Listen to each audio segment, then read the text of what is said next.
Ladies and gentlemen, welcome to Campus Consortium's EdTalks featuring Stanford University. Today's topic for the EdTalks is Top CIO Priorities of 2018. Our presenters include Mr. Paul Robles, Chief Information Officer at Stanford University, Ms. Julia Welch, Director of Systems Operations at Stanford University, and Mr. Vincent Lamba, Vice President, Community Engagement at Campus Consortium. We will take questions at the end of today's presentation that has been typed into the chat box or questions pane in your GoToMeeting control panel. Without further ado, please allow me to present Mr. Vincent Lamba, Mr. Paul Robles, and Ms. Julia Welch. Over to you, Mr. Lamba. Hey, thank you, Rosie. Good afternoon, everyone. It's an honor for us to have Paul and Julia present for us today. For those who've joined us for the webinar, I would like to take a minute to introduce both Paul and Julia. Paul Robles joined Stanford University in August of 2017 and is the Chief Information Officer for Residential and Dining Enterprises. He holds a BS in engineering from Texas A&M and has worked in the technology industry for 20 plus years. Previously, he worked at US Berkeley, where he worked as the Associate Chief Information Officer and with Student Affairs. Throughout his career, he has oversaw technology solutions for 32 departments within the university, including residential and dining services, admissions, financial aid, the registrar, dean of students, student union, Greek and student life, student counseling and student health centers, career centers, and much more. He's led several consolidation and system improvements for enhanced efficiency and effectiveness, and was an instrumental player of the ethnology implementation for the renovation of 2 student unions. Paul has a great passion for technology and believes that it fulfills our imaginations in ways that improve our lives.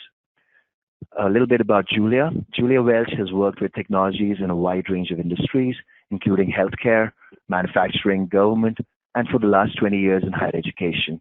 She thrives in the intersection between technology and people, introducing new technologies and new ways of using existing technologies to solve problems and work more effectively. From point of sale fulfillment to course capture and learning management to infrastructure and facility system management. And her goal for each new innovation is to bring new possibilities to the people she has the opportunity to serve. I'm going to take a pause, and once again, I would like to welcome both Paul and Julia. Paul, it's an honor to have you address our audience. I would like to pass the platform over to you. Over to you, Paul. Thank you. Thank you for inviting us to share our experiences with you. We're happy to be here. My name is Paul Robles, and I'm the CIO for R&DE Residential and Dining Enterprises at Stanford University. I am joined by Julia, my Director for Systems Operation. Thank you, Julia, for joining me. It's a pleasure to be here. Thank you for having me. When I was first approached by Campus Consortium to discuss the CIO priorities for my organization, we discussed many different topics.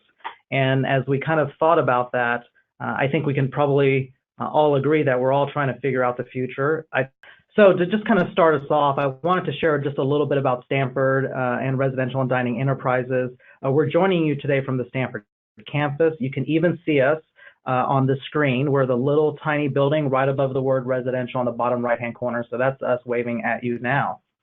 So Stanford, a little bit about Stanford. We were established in 1885, opened in 1891.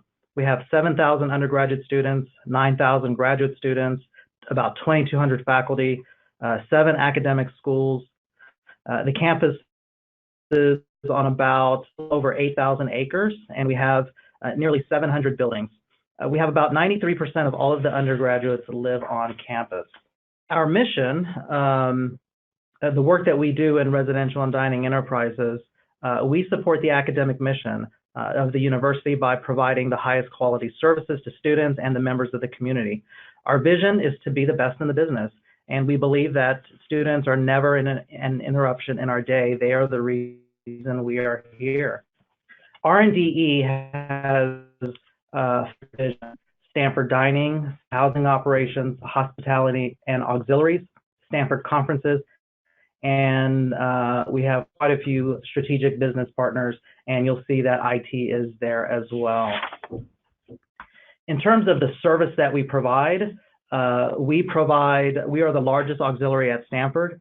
We provide services 24/7, 365, just effectively the entire time that we are on campus. We have about $2 billion in assets, over 5 million square feet of real estate, over 360 buildings. So we serve a rather sizable portion of the campus. I think a few just additional details to share. I think we serve about 4 million meals a year. We have well over 500,000 session guests. We have 400,000 catering guests, and we employ about 1,100 full-time staff, part-time staff, and contingent staff in our organization.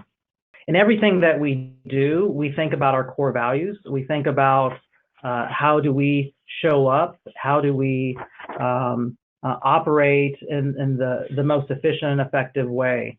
And two that I really want to highlight for the audience is that we strive to build a sustainable future, and we do believe that customers are first.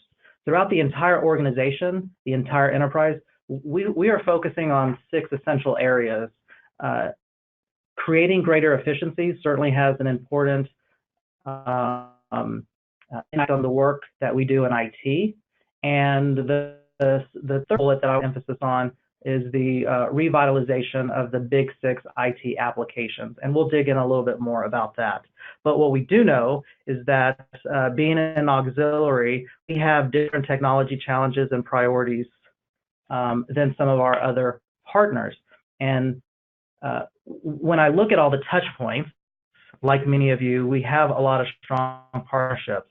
And this is not unique in higher ed, but we just wanted to share that, we touch a lot of different organizations. But because we're an auxiliary and we have the different challenges, the challenges and priorities for us look different than our teaching and learning partners or our research partners. So for us, change, rather significant change, is knocking on our door. And so I'd like to share just a little bit of the change that's coming our way. So when I think about the case for change, we have a major construction project that is happening right now. As you might know, the housing and labor market in the San Francisco Bay Area is really tough, and we need to provide affordable housing for our students, and we need to provide other resources for our students. The university is currently building 4 new residences, and we're looking to add about 2,400 additional beds for graduate students in the Escondido village. The new buildings will be multi-story. They'll be ranging from 6 to 10 stories high, and we'll be housing single graduate students and couples. The amenities in the project will include a market, a cafe, a pub, indoor, outdoor community spaces. And so it's just going to be a really large facility, a really large complex. And remember when I mentioned that we had our real estate. Right now, we currently have about 5 million square feet of space. When this new facility opens, we're going to be adding an additional 2 million square feet of space. So we're going to be going from 5 to 7 million. And as you can imagine, there's a lot of technology and support that's required to support students, staff, and the rest of the university community. This is just a high-level overview of the complex. Nothing too deep to share other than it's a large complex. It's going to be about $1 billion expense. It's in B with a B for billion, rather significant. I'm still astounded by the size and magnitude and the effort that we're going to support our students, which is rather amazing. So because we don't have enough to keep us busy for the next 2 years in expansion, we are also bracing and preparing and building for another change, a significant change for Stanford, and that is the Redwood City campus, which is being developed about 5 miles up the road for us.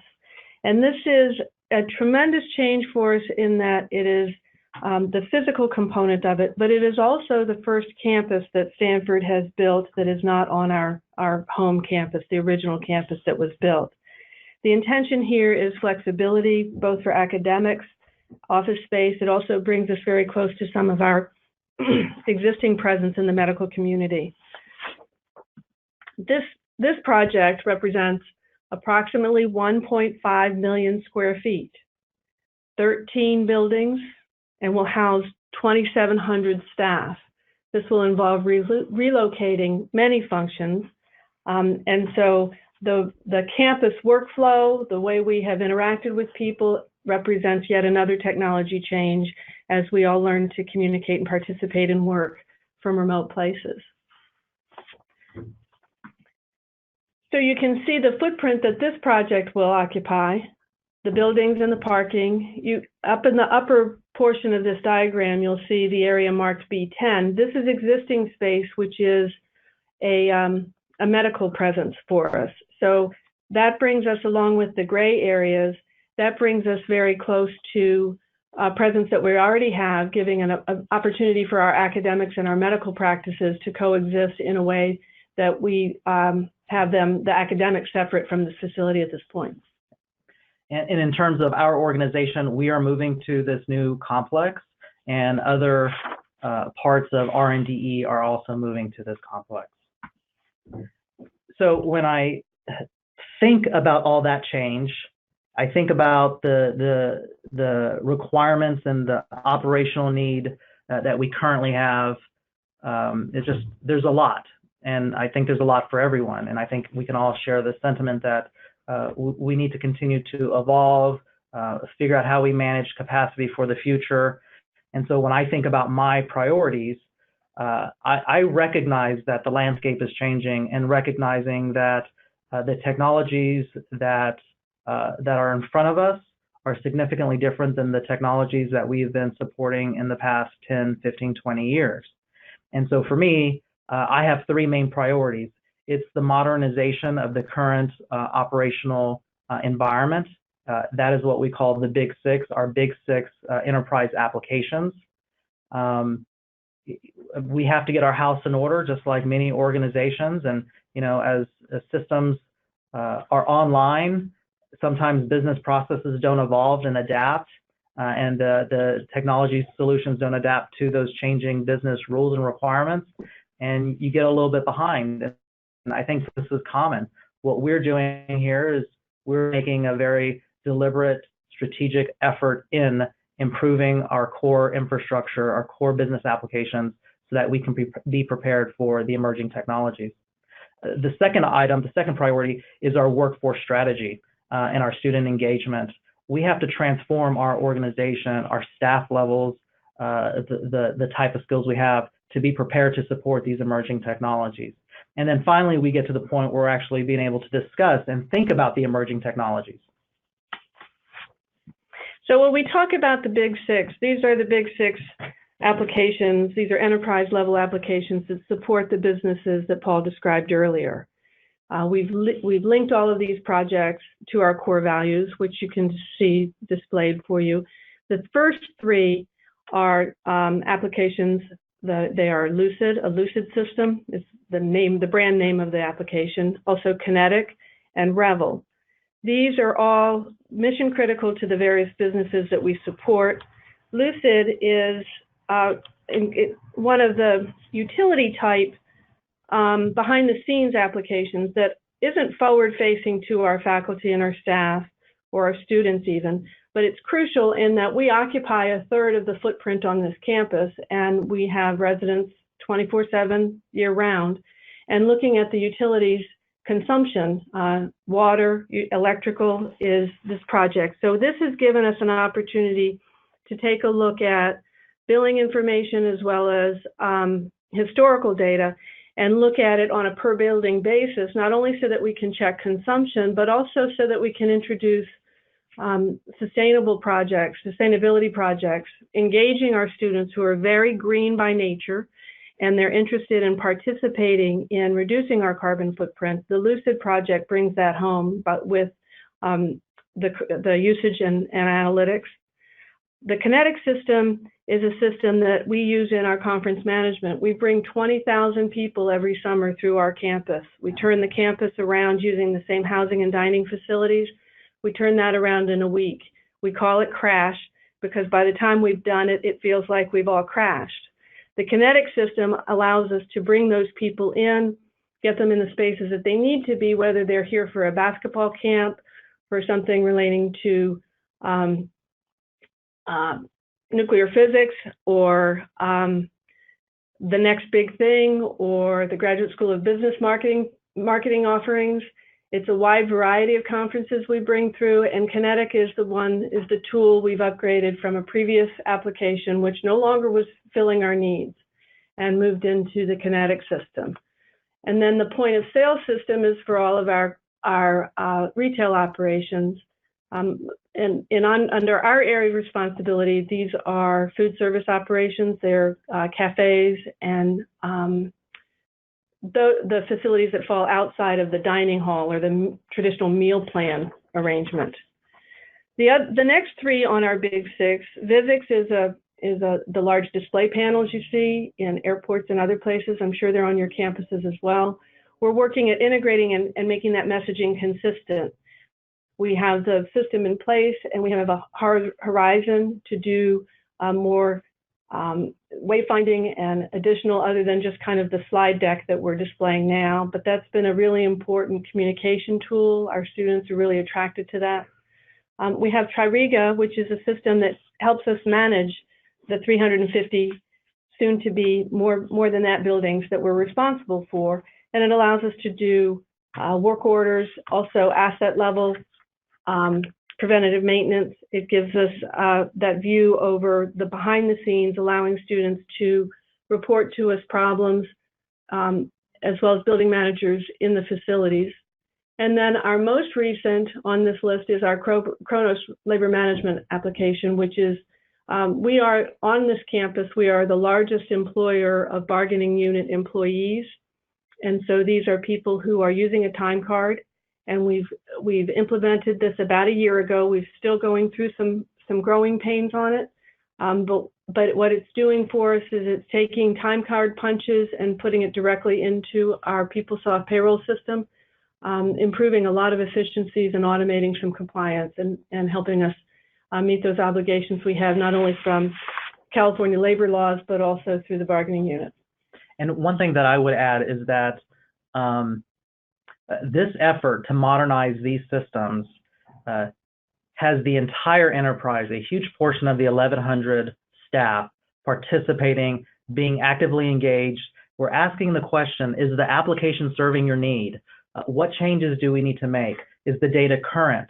How can we better fulfill your needs? We ask the questions about what do we foresee the future looking like, and how can we anticipate that? What we're trying to do is get these major systems ready for the future. So taking a pause away from our traditions and our current state, we move over to looking at our profession and the development of the professionals within our responsibility and our sphere. So Jack Welch, who is no relationship to me at all, although we share the same last name, well known to most, speaks very eloquently about the importance of growing ourselves before we can lead others.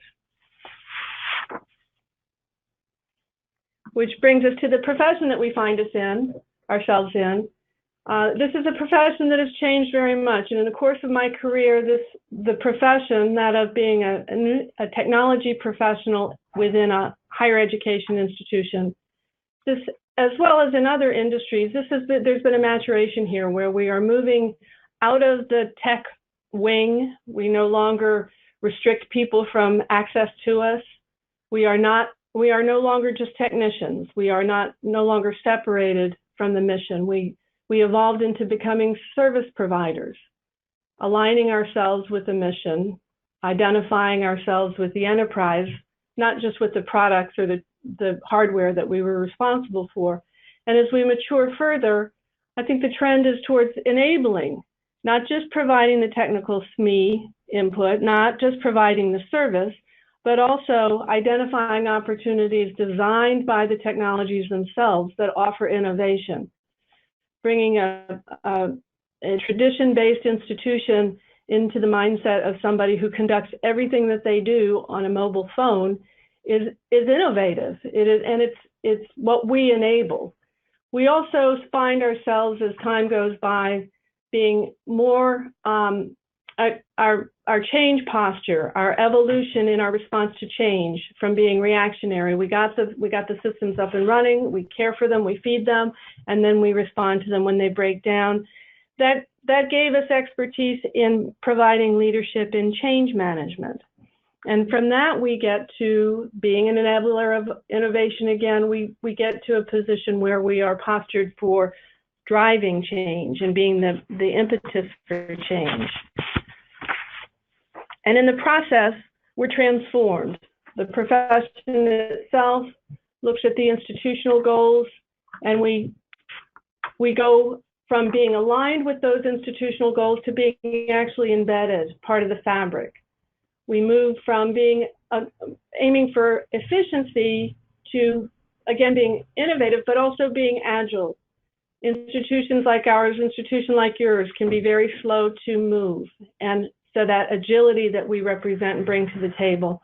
We move out of our comfort zones of the little silos where we have people who don't necessarily have to interact with other people. They like their machines better. We have to move into being collaborators with a campus-centric or a business-centric viewpoint. Our governance moves from controlling things like access and when people can get access to things to empowering the kind of data ownership that we are challenging our businesses to take on.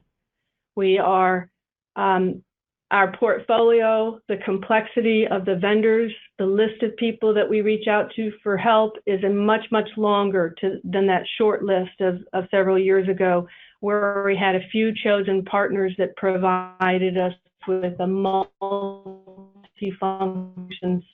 We move into a place where we are embracing risk and allowing ourselves and enabling and being risk-taking business partners so that our business partners can move forward and be competitive in their space.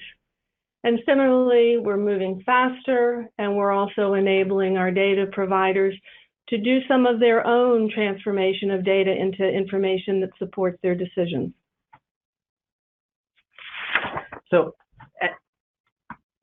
as we continue down this journey, and we're still looking at the future, recognizing that there are these new technologies, these new emerging trends, we also have to think about our workforce, and there's some challenges. There are often in higher ed, and certainly in the organizations I've worked for, we've had high demands and short lead time.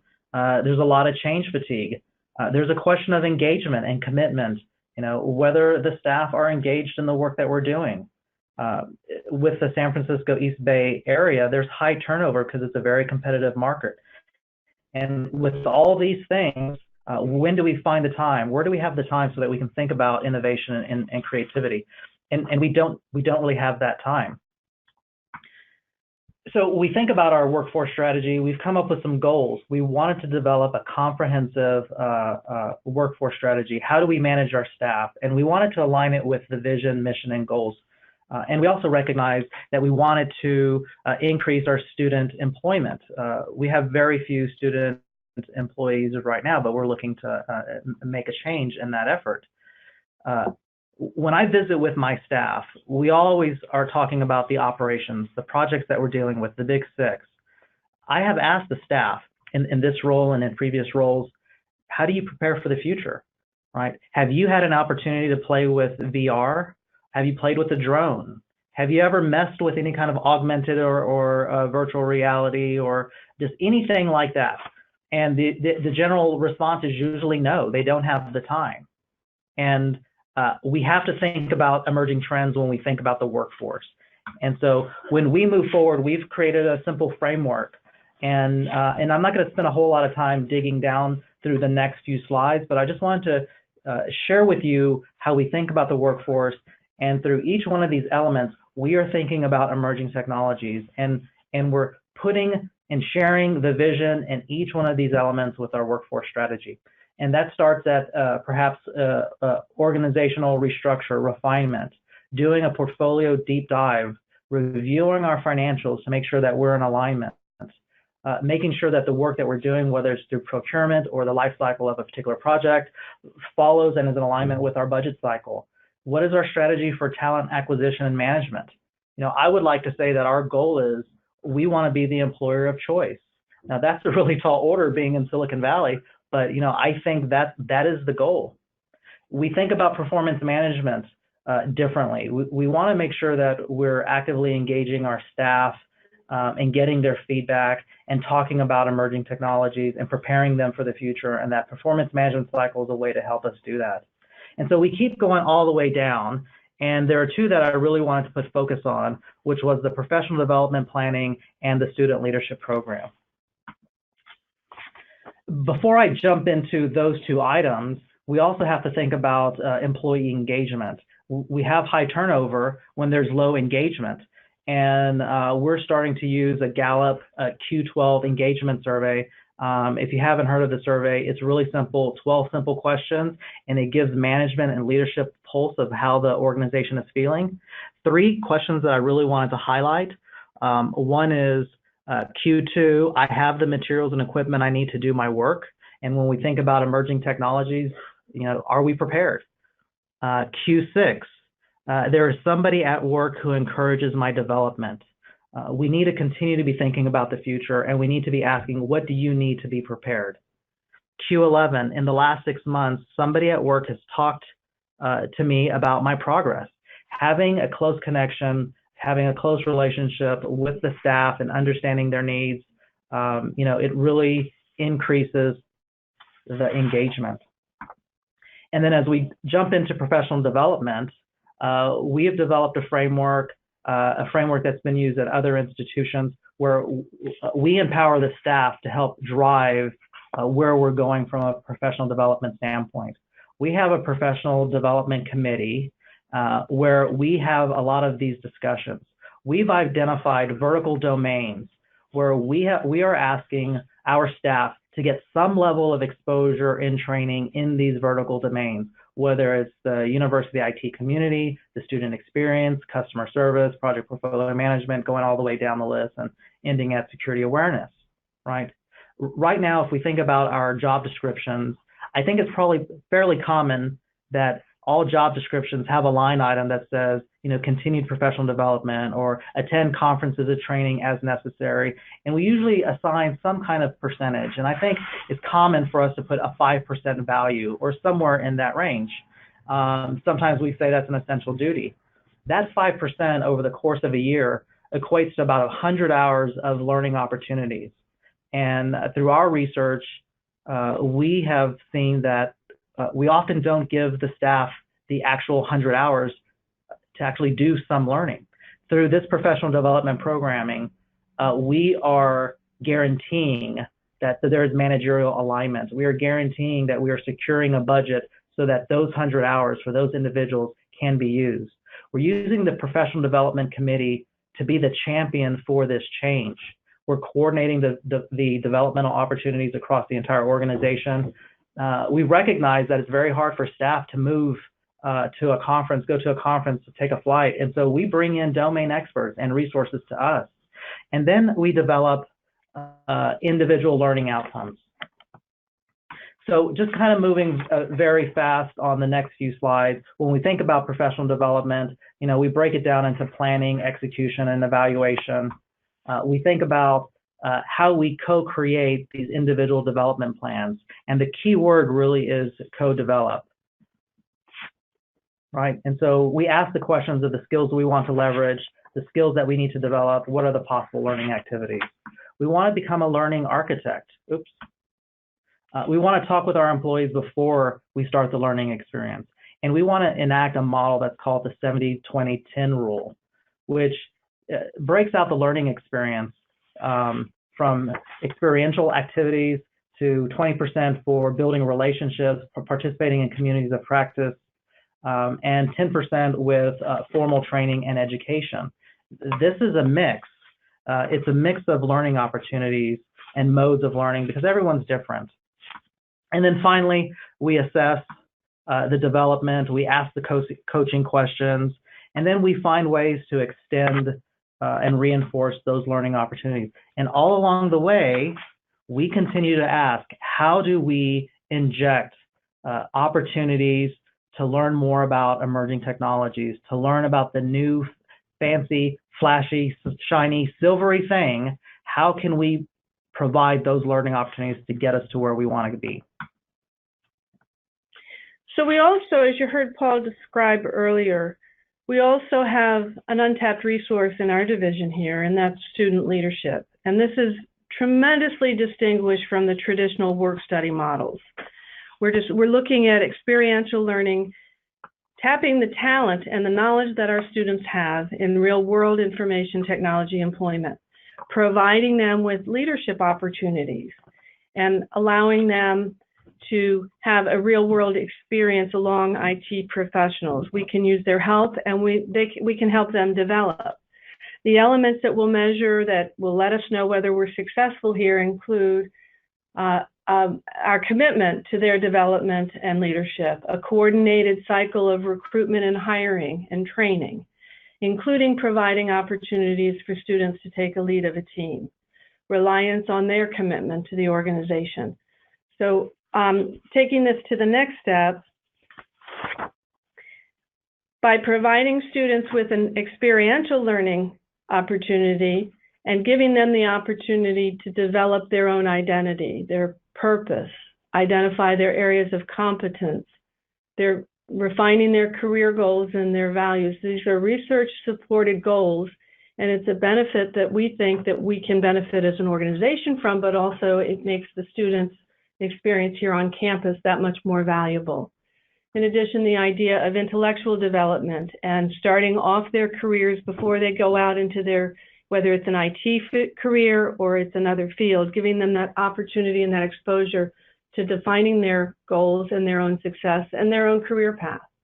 So we think that that will extend our ability to be innovative. We think that will extend our ability to get work done. And we think it extends the benefit of the student experience here on campus.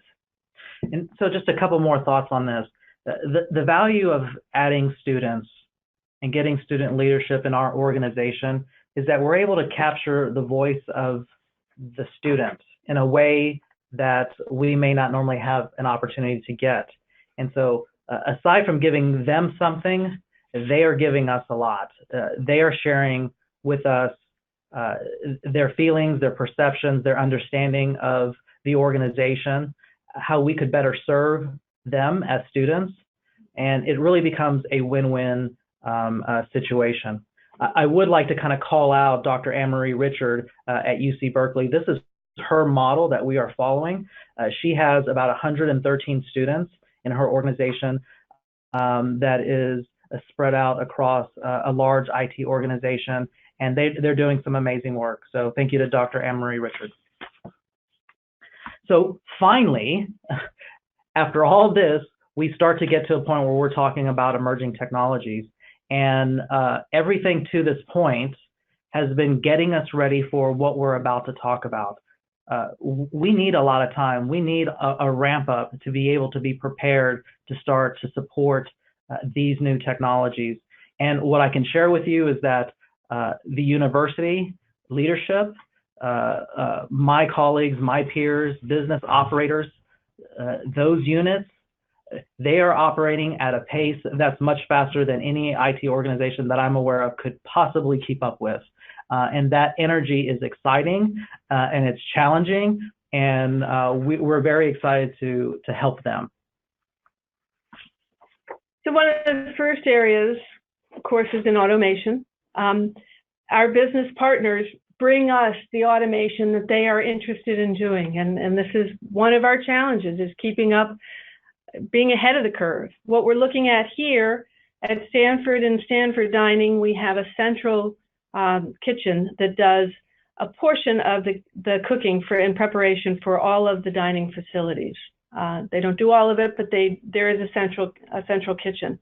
And they're looking at some automation that allows them to put product in through this machine, and it will contain it. It will essentially can it, and it takes it through a process of bagging it on a conveyor belt.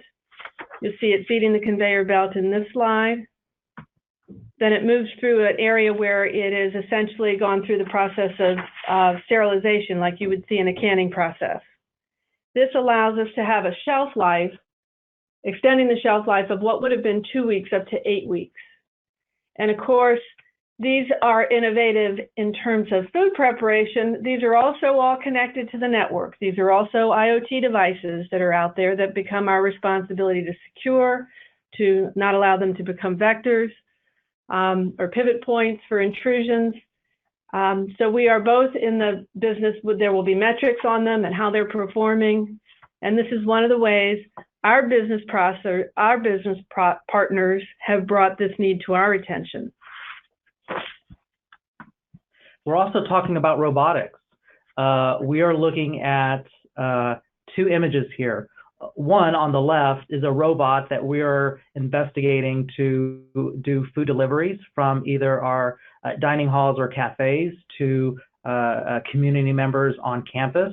There's so much that surrounds the service around robotic delivery. How do we map the campus? How do we manage rite of passage, right of ways on pedestrian walkways? And while there's a small portion of that has to deal with IT, there is a huge component that must include our partners across campus. In addition to food, we're looking at hotshot services. We have maintenance custodial staff all across campus, and it does slow productivity when a staff person has to stop what they're doing, go back to the central inventory location, grab a part, and go back. And so we're looking at robots for hotshot services.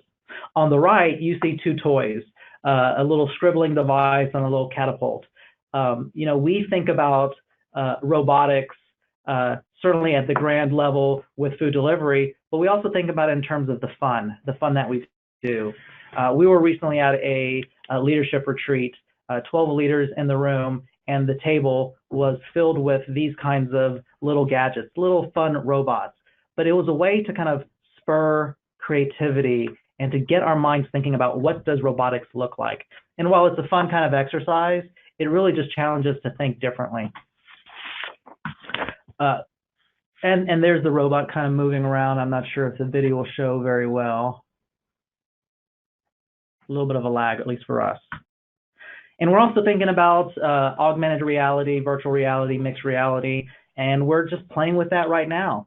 As we have conversations with our business partners and we think about the challenges that we have 7 million square feet of, we're about to have 7 million square feet of space.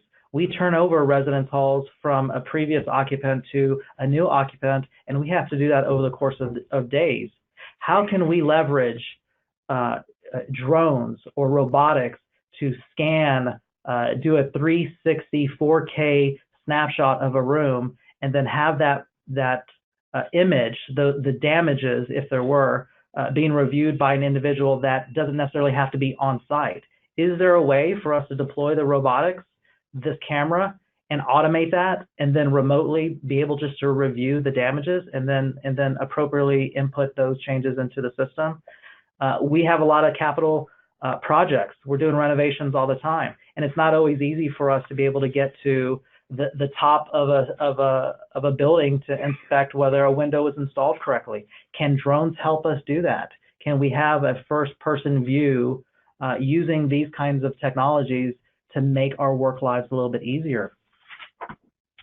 We're looking at AI and machine learning. Cybersecurity threats is one of the areas where we're hoping to leverage these new technologies. And I think we're all familiar with the types of the threats that we have. We're looking at a company that's using machine learning for defense and response. And I think we're certainly way past the days where we were whitelisting and blacklisting. We need new ways to analyze our data. We need ways to augment the human security teams. What happens at 3 a.m. When we don't have somebody sitting at a computer monitoring 24/7? So perhaps we can use AI and machine learning to make recommendations, to use it to perhaps even train and improve our human analysts.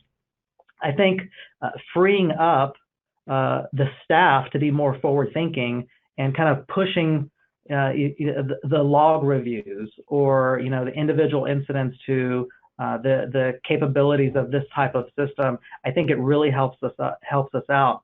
And I think we could use machine learning, these types of products, to perhaps even slow down the attack so that a human can take over. And I think what's even most important for me is that unless we get exposure to these types of technologies, we're not going to be able to build the trust with AI like we need to. So we're continuing to have these conversations, and hopefully soon we'll be implementing a new product to help us with our cybersecurity threats. So, I think we've talked about a lot. I think right? We have covered a lot. And for us, we're looking at the future and we're asking ourselves, are we prepared? Are we prepared? Are we doing everything that we need to do? And for us, again, it starts with preparing, stabilizing, improving the current infrastructure. It means preparing the workforce, getting the engagement that we need with the workforce, and training them and getting their feedback, having authentic leadership, transparency in why we're going down the path we're going. And then I think we'll be prepared for some of these emerging technologies. And again, we're already thinking about the ones that we shared, but there's a lot more that we're not ready for. And that's our hope. So because I'm a car guy, and I tell everybody I'm a car guy, I have to share a Ford quote. So before everything else, getting ready is the secret to success. And I really believe that's what we're trying to do. I really want to thank all of you for being with us, and I think we're ready to take some questions, if there are any. Sure, thank you, Paul. Yeah, we'll go ahead and see if we can also open the lines for people to ask. We haven't yet gotten any questions on the question panel. So, for everybody who's joined us today, please feel free to ask questions. You can also paste the questions in the question pane of the Google meeting. So you can give everybody about a minute in case there are any questions, Paul. Sure. Okay, so we've come to the end of today's session, and I would like to thank Paul and Julia for presenting for us here today. It was an honor for us to have you both here, and I would like to thank our audience for joining us as well. Campus Consortium has been, dedicated to hosting these kind of EdTalks to bring contribution to the higher ed community. Our next webinar will feature Illinois College. We'll have Patrick Brown, who's the Chief Information Officer at Illinois College, who will share his expertise on single sign-on grant that they were awarded. So it is scheduled for April 26th from 2 p.m. to 3 p.m. Eastern. Before I go away, and we call this a wrap, I just got a couple of slides I want to quickly cover about Campus Consortium. And, so for everyone who's joined us today, I would like to let you know that Consortium has been running a lot of initiatives and programs to help higher ed. One of them has been the grant programs. We have already awarded more than 10.1 million since Jan last year in grants, including attendance tracking, campus safety, and campus portal grants.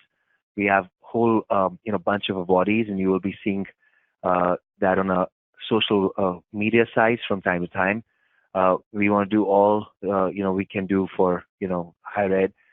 Moving forward for these grants, what we're going to cover is implementation and licensing cost. This is also open to public sector organizations and K-12 institutions. So if you want to apply, you can visit our website at campusconsortium.org or simply submit your grant application at grantapplication@campusconsortium.org. You will receive this deck, in the form of an email. If you have any questions or you want to connect, with us, or you have any questions for Paul, you can simply send an email to us and we'll reach out to him. You can send us an email at info@campusconsortium.org. Once again, I would like to thank Paul and Julia for joining in, and thank you once again. Thank you to our audience. Have a great rest of the day, everyone. This is Vincent on behalf of Campus Consortium signing off.